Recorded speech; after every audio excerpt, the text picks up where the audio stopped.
नमस्कार दोस्तों, बहुत बहुत स्वागत है मोतिहारी स्टडी पॉइंट में। यह वीडियो आपके लिए बहुत ही महत्वपूर्ण है क्योंकि इस वीडियो में आज हम लोग जो देखेंगे वह इंटर बोर्ड परीक्षा 2025 के लिए वीडियो देखेंगे, जो कि हिंदी का वीडियो देखेंगे। कौन सी का वीडियो देखेंगे? तो हिंदी का वीडियो देखेंगे और यह जो है वह 100 ऑब्जेक्टिव का देखेंगे, यानी कि 100 ऑब्जेक्टिव प्रश्नों को देखेंगे जो कि किताब से रहेगा और व्याकरण से रहेगा, यानी कि किताब और व्याकरण दोनों से रहेगा और दोनों से एग्जाम में पूछा जाता है, इसलिए हम लोग लेके आए हैं। और मान लीजिए इस 100 ऑब्जेक्टिव प्रश्न को आप बना के चेक कीजिएगा कि 100 ऑब्जेक्टिव प्रश्न में से कितना ऑब्जेक्टिव प्रश्न का आप पहले पहले आंसर बताइएगा, कितना का सही दिए। अगर जितना का दीजिएगा उतना मान लीजिए उसके रेंज से आपको मैट्रिक बोर्ड इंटर बोर्ड परीक्षा 2025 में नंबर आ जाएगा। इसी प्रकार से आपसे परीक्षा में पूछा जाएगा और इसी में से बहुत ऐसा ऑब्जेक्टिव प्रश्न सीधे आपको परीक्षा में देखने को मिलेगा, इसलिए इस वीडियो को लास्ट तक देकर सभी प्रश्न को याद कर लीजिएगा। चलिए हम लोग सीधे प्रश्न को देखते हैं। देखिए एक नंबर जो प्रश्न है, यह प्रश्न क्या है, जूठन शीर्षक आत्मकथा के लेखक कौन है? तो जूठन शीर्षक आत्मकथा के लेखक जो है वह ओम प्रकाश वाल्मीकि जी है और उसका वीडियो मतलब चैप्टर 10 है, उसको हम बहुत अच्छे से पढ़ा है। अगर नहीं पढ़े होंगे तो इस वीडियो को देखने के बाद आप डिस्क्रिप्शन में जाकर उस चैप्टर को देख लीजिएगा, उससे बहुत प्रश्न पूछा जाता है। और यह प्रश्न पूछा गया था कि जूठन शीर्षक आत्मकथा के लेखक के है, तो आप याद रखिएगा ओम प्रकाश वाल्मीकि जी है, इसलिए राइट आंसर क्या हो जाएगा? ऑप्शन सी हो जाएगा। चलिए नेक्स्ट प्रश्न को देखते हैं, यानी कि 2 नंबर प्रश्न को देखते हैं। और 2 नंबर जो प्रश्न है, यह प्रश्न कर रहा है आलोचना त्रैमासिक के प्रधान संपादक कौन थे? तो आप याद रखिएगा नामवर सिंह थे। के थे? तो नामवर सिंह थे, इसलिए राइट आंसर जो होगा वो ऑप्शन सी हो जाएगा। और यहीं पे पूछा जाता है कि नामवर सिंह किस पाठ के लेखक है? तो आप याद रखिएगा प्रगीत और समाज पाठ के लेखक जो है वो नामवर सिंह है। और यहीं पे साथ में याद रखिएगा बालकृष्ण भट्ट जी जो है वह बातचीत पाठ के लेखक है। सुनहरा शर्मा गुलेरी जी जो है वह उसने कहा था पाठ के लेखक है। जितना भी इससे प्रश्न रिलेटेड रहेगा हम सब आपको बता देंगे। इस वीडियो को अच्छा से देख लेते हैं, 100 ऑब्जेक्टिव प्रश्न बताएंगे, इसी में से बहुत ऐसा ऑब्जेक्टिव प्रश्न आपके सीधे परीक्षा में देखने को मिलेगा, इसलिए इस वीडियो को बढ़िया से देख के सभी प्रश्न को याद कर लीजिएगा। यह प्रश्न करा है कि रवेश क्या होता है? तो रवेश जो होता है वो मोटे सूत की बुनी चादर होता है, इसलिए राइट आंसर जो होगा वो ऑप्शन ए हो जाएगा। रवेश क्या होता है? तो मोटे सूत की बुनी चादर होता है, इसलिए राइट आंसर ऑप्शन ए हो जाएगा। 4 नंबर प्रश्न कह रहा है कि ओ सदा नीरा के लेखक कौन है? यानी कि यह प्रश्न पूछा जा रहा है कि ओ सदा नीरा पाठ के लेखक जो है वह क्या है? तो आप याद रखिएगा जगदीश चंद्र माथुर जी है, इसलिए राइट आंसर जो होगा वो ऑप्शन ए हो जाएगा। और ऑप्शन बी इसलिए नहीं हुआ है कि मोहन राकेश जी जो है वह सिपाही की मां पाठ के लेखक है। उदय प्रकाश जी जो है वह तिरिच पाठ के लेखक है। आपको साथ में जितना भी ऑब्जेक्टिव प्रश्न बता रहा है उस सबको भी याद रखिएगा। चलिए 5 नंबर प्रश्न की बात करते हैं। यह प्रश्न कर रहा है कि नामवर सिंह को किस रचना पर साहित्य अकादमी पुरस्कार प्राप्त हुआ था? तो आप याद रखिएगा कविता के नए प्रतिमान पर प्राप्त हुआ था, इसलिए राइट आंसर जो है वो ऑप्शन ए हो जाएगा। चलिए नेक्स्ट प्रश्न की बात करते हैं और देखते हैं 6 नंबर प्रश्न को। और देखिए 6 नंबर प्रश्न क्या कर रहा है। यह 6 नंबर प्रश्न कर रहा है हिंदी साहित्य का सूर्य किससे कहा जाता है? यानी कि हिंदी के साहित्य का सूर्य जो है वह किससे कहा जाता है? तो आप याद रखिएगा सूरदास को कहा जाता है, इसलिए राइट आंसर जो होगा वो ऑप्शन ए हो जाएगा। राइट आंसर क्या हो जाएगा? ऑप्शन ए हो जाएगा।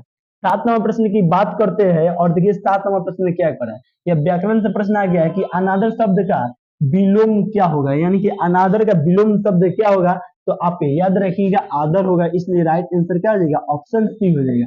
अनादर का विलोम शब्द क्या हो जाएगा? तो आदर हो जाएगा। चलिए देखते हैं 8 नंबर प्रश्न को। और 8 नंबर जो प्रश्न है यह प्रश्न कर रहा है कि आस्था का विलोम शब्द क्या होगा? तो आस्था का निराशा होगा, इसलिए राइट आंसर जो होगा वो ऑप्शन बी हो जाएगा। चलिए नेक्स्ट प्रश्न की बात करते हैं और देखते हैं 9 नंबर प्रश्न को। और यह प्रश्न जो है कह रहा है निम्नलिखित में से रामचरितमानस की मानस क्या है? यानी कि निम्नलिखित में से रामचरित जो मानस है यह क्या है? तो आप याद रखिएगा महाकाव्य है। रामचरितमानस क्या है? तो महाकाव्य है, इसलिए राइट आंसर जो होगा वो ऑप्शन सी हो जाएगा। 10 नंबर प्रश्न की बात करते हैं जो कि क्या है ध्रुव स्वामी कैसी कृति है? यानी कि ध्रुव स्वामी जो है वह कैसी कृति है? तो आप याद रखिएगा ध्रुव स्वामी जो है वह नाटक है। ध्रुव स्वामी कैसी कृति है? तो नाटक है, इसलिए राइट आंसर क्या हो जाएगा? ऑप्शन डी हो जाएगा। चलिए नेक्स्ट प्रश्न की बात करते हैं और देखते हैं 11 नंबर प्रश्न को। और 11 नंबर देखिए प्रश्न क्या कर रहा है। यह प्रश्न कर रहा है कि जयशंकर प्रसाद के बड़े भाई का नाम क्या था? यानी कि जयशंकर प्रसाद जी जो है वह किस पाठ के लेखक है? आप लोग कमेंट करके बताइए। और जयशंकर प्रसाद जी जो है उनके बड़े भाई का नाम क्या था? तो आप याद रखिएगा शंभू रत्न था, इसलिए राइट आंसर जो होगा वो ऑप्शन डी हो जाएगा। राइट आंसर क्या हो जाएगा? ऑप्शन डी हो जाएगा। चलिए 12 नंबर प्रश्न की बात करते हैं और 12 नंबर प्रश्न जो है यह प्रश्न करा है ध्रुव स्वामी ध्रुव कर रघुवीर सहाय किस समाचार साप्ताहिक के प्रधान संपादक थे? तो आप याद रखिएगा दिनमान के थे। किसका थे? तो दिनमान का थे, इसलिए राइट आंसर जो होगा वह ऑप्शन ए हो जाएगा। देखिए टाइपिंग वाला क्या किए कि कहीं कहीं हर्षई वाला मात्रा को छोड़ दीजिए या एडिटिंग करते समय इधर उधर हो गया होगा। यह प्रश्न कराया कि भक्तमाल के रचयिता कौन है? तो भक्तमाल के रचयिता जो है वह नाभादास जी है। भक्तमाल के रचयिता क्या है? आपको हम पढ़ाए थे कि भक्तमाल के रचयिता जो है वो क्या क्या होता है? तो नाभादास जी होता है। नाभादास जी किस पाठ के लेखक है? तो छपै पाठ के लेखक है। आप लोग याद रखिएगा जायसी जो है वह किस पाठ के लेखक है? तो कड़बक पाठ के लेखक है। आप लोग साथ में इसको भी याद रखिएगा। चलिए 14वां प्रश्न को देखते हैं। यह प्रश्न करा है कि अक्ल का पुतल मुहावरे का अर्थ है। देखते पहले, हाँ रिकॉर्ड हो रहा है। अक्ल का पुतला मुहावरे का अर्थ क्या होता है? तो आप ऑप्शन ए कर रहा है बहुत बुद्धिमान, ऑप्शन बी कर रहा है बहुत चतुर, ऑप्शन सी कर रहा है अत्यंत धूर्त, ऑप्शन डी कर रहा है अत्यंत मूर्ख। तो आप लोग बताइए इसका राइट आंसर क्या होगा? अगर आपको मालूम होगा तो आप कमेंट करके बताइएगा। तो दोस्तों हम बता दें कि अक्ल का पुतला मुहावरे का अर्थ होता है बहुत बुद्धि यहाँ पे मान होता है, बहुत बुद्धिमान, इसलिए राइट आंसर क्या हो जाएगा? ऑप्शन ए हो जाएगा। देख रहे हैं हर सही कहीं कहीं छोड़ दिए, चलिए उसको इग्नोर कीजिएगा, हम बता देंगे, ठीक है। और जो 15वां प्रश्न है, यह प्रश्न करा है कि शिव का उपासक कहलाता है, यानी कि शिव का उपासक क्या कहलाता है? तो शैव कहलाता है, इसलिए राइट आंसर जो होगा वो ऑप्शन बी हो जाएगा। यह वीडियो लंबा चौड़ा हो जाएगा, इसलिए थोड़ा फास्ट में देखेंगे क्योंकि 100 ऑब्जेक्टिव प्रश्न को देखना है। मलिक मोहम्मद जायसी थे, क्या थे? धनवान थे या पहलवान थे या फकीर थे? तो फकीर थे। मलिक मोहम्मद जायसी क्या थे? तो फकीर थे, इसलिए राइट आंसर ऑप्शन सी हो जाएगा। 17वां प्रश्न की बात करते हैं और देखिए 17वां प्रश्न क्या है कि सूरदास की कौन सी रचना है? यानी कि सूरदास की कौन सी रचना है? ऑप्शन ए कर रहा है पुत्र वियोग, तो यह नहीं होगा, सुधीर कुमारी चौहान के है। ऑप्शन बी कर रहा है कट भक्त, या मलिक मोहम्मद जायसी का है। ऑप्शन सी कर रहा है छपा है, तो यह नाभादास का है, यह भी नहीं होगा, यानी कि पद होगा। यानी कि सूरदास की कौन सी रचना है? तो आप याद रखिएगा पद है, इसलिए राइट आंसर जो होगा वो ऑप्शन डी हो जाएगा। चलिए नेक्स्ट प्रश्न की बात करते हैं और देखते हैं 18वें प्रश्न को। यह प्रश्न क्या है? कृष्ण कहाँ बैठकर भोजन कर रहे थे? तो आप याद रखिएगा नंद की गोद में बैठकर भोजन कर रहे थे, इसलिए राइट आंसर जो होगा वो ऑप्शन ए हो जाएगा। कृष्ण कहाँ बैठकर भोजन कर रहे थे? तो नंद की गोद में बैठकर भोजन कर रहे थे। चलिए नेक्स्ट प्रश्न की बात करते हैं और देखते हैं 19वें प्रश्न को। और देखिए अभी तक आप व्हाट्सएप ग्रुप में नहीं जुड़े थे, यहाँ पे व्हाट्सएप नंबर शो करा है, इस पर ग्रुप में जुड़ जाइए और आपके लिए दिन रात मेहनत करके देखिए हम बुकलेट छपवा दिए, यानी कि यहाँ पे है, बता देते हैं। देखिए इस प्रकार से रहेगा, ऑब्जेक्टिव सब्जेक्टिव सब आपको रहेगा। मात्र में आपको कितना रुपए में दिया जाएगा? लगभग आपको देखिए यहाँ पे 224 पेज है, ठीक है, या 199 रुपए में दिया जाएगा, लेकिन आपको कुछ ही दिन में सिर्फ 49 रुपए में दिया जाएगा। तो आप इस नंबर पर मैसेज कीजिए, हम आपके पास भेज देंगे इसका पीडीएफ और आप इस प्रकार से छपवा सकते हैं, प्रिंट करवा सकते हैं और पढ़ सकते हैं। इसमें क्या क्या है? ऑब्जेक्टिव है, सब्जेक्टिव है, समरी है। इससे बाहर आपका एक भी ऑब्जेक्टिव प्रश्न या सब्जेक्टिव प्रश्न परीक्षा में, माने हिंदी जो है ना, इससे हिंदी दिगंत भक्तु है, इससे एक भी प्रश्न आपसे बाहर नहीं पूछा जाएगा अगर इस नोट्स को लेकर आप पढ़ लेते हैं तो। आप देखते हैं 21वें प्रश्न को, और यह जो प्रश्न है रामचरितमानस किसकी रचना है? यानी कि रामचरित जो मानस है वह किसकी रचना है? तो आप याद रखिएगा रामचरित जो मानस है वह तुलसीदास जी का रचना है, इसलिए राइट आंसर जो होगा वो ऑप्शन बी हो जाएगा। राइट आंसर क्या हो जाएगा? ऑप्शन बी हो जाएगा। चलिए 22वें प्रश्न की बात करते हैं और देखिए 22वें प्रश्न क्या कर रहा है? यह प्रश्न क्या है? तुलसीदास को किस चीज की भूख है? ऑप्शन ए कर है यश की, ऑप्शन बी कर है भक्ति की, ऑप्शन सी कर है धन की, ऑप्शन डी कर है इनमें से कोई नहीं। तो आप याद रखिएगा भक्ति की है, इसलिए राइट आंसर क्या हो जाएगा? ऑप्शन बी हो जाएगा। चलिए नेक्स्ट प्रश्न की बात करते हैं और देखते हैं कितना नाम प्रश्न को, तो 23वें प्रश्न को देखते हैं। यह प्रश्न करा है कि आत्माराम दुबे तुलसीदास के कौन थे? आत्माराम दुबे तुलसीदास के थे? गुरु थे या मित्र थे या पिता थे या ससुर थे? तो आप याद रखिएगा आत्माराम दुबे जो थे वो तुलसीदास के कौन थे? तो आप याद रखिएगा पिता थे। के थे? पिता थे। आत्माराम दुबे तुलसीदास के थे? तो पिता थे, इसलिए राइट आंसर क्या हो जाएगा? ऑप्शन सी हो जाएगा। चलिए 24वें प्रश्न की बात करते हैं और 24वें प्रश्न कर रहा है कि रत्नावली के पिता का क्या नाम था? यानी कि रत्नावली के पिता का नाम क्या था? ऑप्शन ए करा आत्माराम दुबे, ऑप्शन बी करा दिन बंधु दास, ऑप्शन सी करा तुलसीदास, ऑप्शन डी करा सूरदास। तो आप याद रखिएगा इनमें से जो होगा वह दीनबंधु दास था। आत्मा रत्नावली के पिता का नाम क्या था? तो दीनबंधु दास था, इसलिए राइट आंसर जो होगा वो ऑप्शन बी हो जाएगा। राइट आंसर क्या हो जाएगा? ऑप्शन बी हो जाएगा। चलिए 25वें प्रश्न की बात करते हैं और यह प्रश्न कर है कि किसकी कविता को सुनकर कवि नावदास सिर झुका लेते थे? तो आप याद रखिएगा सूरदास की कविता को सुनकर कवि नावदास सिर झुका लेते थे, इसलिए राइट आंसर ऑप्शन ए हो जाएगा। चलिए 26वें प्रश्न की बात करते हैं। यह जो प्रश्न है कह रहा है नाभादास। नाभादास किस पाठ के लेखक हैं? तो आप याद रखिएगा छपा पाठ के लेखक जो है वो नाभादास जी है। और नाभादास किसके समकालीन थे? तो आप याद रखिएगा नाभादास जो है वो तुलसीदास के समकालीन थे। नाभादास किसके समकालीन थे? तो तुलसीदास के समकालीन थे, इसलिए राइट आंसर क्या हो जाएगा? ऑप्शन बी हो जाएगा। चलिए नेक्स्ट प्रश्न की बात करते हैं और देखते हैं 27वें प्रश्न को। और देखिए 27वां प्रश्न क्या है? छपा, यानी कि छपा जो है वो छपा पाठ के लेखक क्या है? तो आपको अभी बताया नाभादास जी है। और छपा कितनी पंक्तियों का छंद होता है? तो ऑप्शन ए कर 4 पंक्तियों का, ऑप्शन बी कर 5 या 6 या 7। तो आप याद रखिएगा जो छपा होता है वो छपा जो होता है वो कितने पंक्तियों का होता है? 6 पंक्तियों का। कहीं दिया है? ऑप्शन सी में दिया है, इसलिए राइट आंसर क्या हो जाएगा? ऑप्शन सी हो जाएगा। यानी कि छपा कितनी पंक्तियों का छंद होता है? तो 6 कितना 6 पंक्तियों का छंद होता है, इसलिए राइट आंसर क्या हुआ? Option C. चलिए 28वें प्रश्न की बात करते हैं। वो क्या करें यहाँ पे इस तरह विमल, हाँ विमल में कौन सा उपसर्ग है? तो विधन मल उपसर्ग कहेगा तो मल यहाँ पे आ रहा है। किसी मूल शब्द के पहले जो भी शब्द बनता है उसे उपसर्ग कहते हैं। तो देखिए तो कहीं दिया है, ऑप्शन ए में दिया है। राइट आंसर क्या हो जाएगा? ऑप्शन ए हो जाएगा। चलिए नेक्स्ट प्रश्न की बात करते हैं और देखते हैं कितना नंबर प्रश्न को? तो 29वां प्रश्न को देखते हैं। या 29वां प्रश्न क्या है? राष्ट्र क्या कह रहा है? राष्ट्र शब्द का, यहाँ पे नहीं होगा, राष्ट्र शब्द का विशेषण क्या होता है? तो आप याद रखिएगा राष्ट्रीय होता है। राष्ट्र शब्द का विशेषण क्या होता है? तो राष्ट्रीय होता है, इसलिए राइट आंसर ऑप्शन ए हो जाएगा।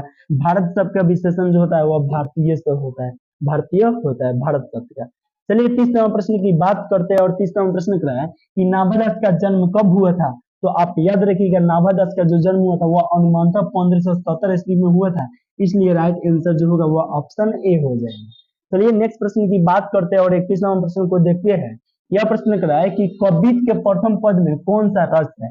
ऑप्शन ए कर रहा है वीर रस, यस वीर रस है, यानी कि कवित के प्रथम पद में कौन सा रस है? तो वीर रस है, इसलिए राइट आंसर क्या हो जाएगा? ऑप्शन ए हो जाएगा। चलिए 32वां प्रश्न की बात करते हैं और 32वां प्रश्न क्या है? छत्रसाल दशरथ की तलवार में कौन सा रूप धारण कर रखा है? तो रौद्र रूप धारण कर रखा है। कौन सा रूप धारण कर रखा है? तो रौद्र रूप धारण कर रखा है, इसलिए राइट आंसर ऑप्शन बी हो जाएगा। चलिए 33वां प्रश्न की बात करते हैं और 33वां प्रश्न क्या है कि निम्न में से कौन सी रचना जो है वह प्रसाद जी की नहीं है? यानी कि यहाँ पे पूछ रहे कौन ऐसा रचना है जो प्रसाद जी की नहीं है? ऑप्शन ए कर है चत्रधार, या प्रसाद जी के है, झारना भी प्रसाद जी के है, आंसू भी प्रसाद जी के, यानी कि साकेत नहीं है। प्रसाद जी का मतलब क्या हुआ? जयशंकर प्रसाद, जयशंकर प्रसाद की इनमें से कौन सी नहीं है? तो ये तीनों है, तो यह तीनों नहीं होगा, यानी कि साकेत नहीं है, इसलिए राइट आंसर क्या हो जाएगा? ऑप्शन संकेत हो जाएगा, ऑप्शन क्या डी हो जाएगी। देखिए यहाँ पे कह रहा है कि यह प्रश्न कर रहा है कि प्रसाद प्रसाद रचित महाकाव्य का नाम क्या है? तो आप याद रखिएगा प्रसाद, यहाँ पे पूछ रहा है कि प्रसाद रचित महाकाव्य का नाम क्या है? तो देखिए इसके पहले इसी में था, वह साकेत था तो वह नहीं था, यानी कि कामायनी हो जाएगा। यानी कि प्रसाद जी रचित नाटक प्रसाद रचित महाकाव्य की नाम इनमें कौन है? तो कामायनी है, इसलिए राइट आंसर जो होगा वो ऑप्शन बी हो जाएगा। चलिए नेक्स्ट प्रश्न की बात करते हैं और देखते हैं 35वां प्रश्न को।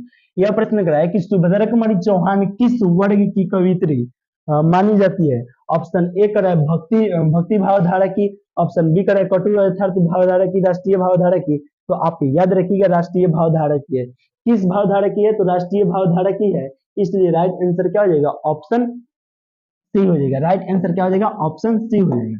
चलिए नेक्स्ट प्रश्न की बात करते हैं और देखते हैं 36वां प्रश्न को। और 36वां जो प्रश्न है, यह प्रश्न क्या है कि सरोज समृद्धि किसकी रचना है? सरोज समृद्धि जो है वह किसकी रचना है? तो आप याद रखिएगा सरोज समृद्धि जो है वह निराला की है। किसकी रचना है? तो निराला की है, इसलिए राइट आंसर जो होगा वह ऑप्शन क्या हो जाएगा? बी हो जाएगा। चलिए 37वां प्रश्न को देखते हैं। यह प्रश्न क्या है? ट का उच्चारण आसान है। ट, ठ, ड, ध और इस सब कोशिश से आ रहा है, मूर्धा से आता है, इसलिए राइट आंसर क्या हो जाएगा, ऑप्शन ए हो जाएगा। और क ख ग में कुछ भी रहता तो वह कंठ से आता, आप साथ में याद रखिएगा। चलिए 38 नंबर प्रश्न को देखते हैं। और 38 नंबर जो प्रश्न है, यह प्रश्न क्या है कि बुढ़ापा शब्द जो है वह कौन सी संज्ञा है। तो बुढ़ापा जो है वह भावाचक है, इसलिए राइट आंसर क्या हो जाएगा, ऑप्शन ए हो जाएगा। चलिए नेक्स्ट प्रश्न की बात करते हैं और देखते हैं 39 नंबर प्रश्न को। और 39 नंबर प्रश्न क्या है कि शमशेर बहादुर सिंह को साहित्य अकादमी पुरस्कार कब दिया गया था। तो 1977 में दिया गया था। कब दिया गया था, तो 1977 में दिया गया था, इसलिए राइट आंसर ऑप्शन ए हो जाएगा। राइट आंसर क्या हो जाएगा, ऑप्शन ए हो जाएगा। चलिए 40 नंबर प्रश्न की बात करते हैं। और 40 नंबर प्रश्न क्या है, शोषक का विलोम शब्द क्या होता है। शोषक का विलोम शब्द जो होता है वह पोषण होता है, इसलिए राइट आंसर जो होगा वह ऑप्शन बी हो जाएगा। 41 नंबर प्रश्न की बात करते हैं। और 41 नंबर प्रश्न क्या है, मुक्तिबोध तरास्पक डॉट डॉट डॉट कवि थे, यानी कि मुक्तिबोध जी जो है वह तरास्पक के कौन से कवि थे। नेक्स्ट प्रश्न की बात करते हैं और देखते हैं 42 नंबर प्रश्न को। और 42 नंबर प्रश्न देखिए क्या कर रहा है, यह प्रश्न क्या है, मुक्तिबोध जी का जन्म समय था, यानी कि मुक्तिबोध जी का जन्म कब हुआ था, तो रात में 2 बजे हुआ था, इसलिए राइट आंसर जो होगा वह ऑप्शन बी हो जाएगा। राइट आंसर क्या हो जाएगा, ऑप्शन बी हो जाएगा। चलिए 43 नंबर प्रश्न की बात करते हैं। और 43 नंबर जो प्रश्न है, यह प्रश्न क्या है कि अधिनायक में कौन सा उपसर्ग है। अधिनायक, धन नायक हो जाएगा। बताइए तो अधि कहाँ दिया है, इसमें सब यहाँ है, तो अधि ऑप्शन ए में दिया है, तो राइट आंसर क्या हो जाएगा, ऑप्शन ए हो जाएगा। चलिए नेक्स्ट प्रश्न की बात करते हैं और देखते हैं 44 नंबर प्रश्न को। और यह 44 नंबर प्रश्न देखिए, इसके बाद से हम कोशिश करेंगे इस सब प्रश्नों इधर उधर है ना, ये हर सही वाला कहीं छूट गया है, देखिए ये छूट गया, तो इसमें हम लोग 85 ऑब्जेक्टिव प्रश्न को देखेंगे, ठीक है। इसके बाद से 50 ऑब्जेक्टिव प्रश्न फिर लेके आएंगे जो सुधार के लेके आएंगे, ठीक है।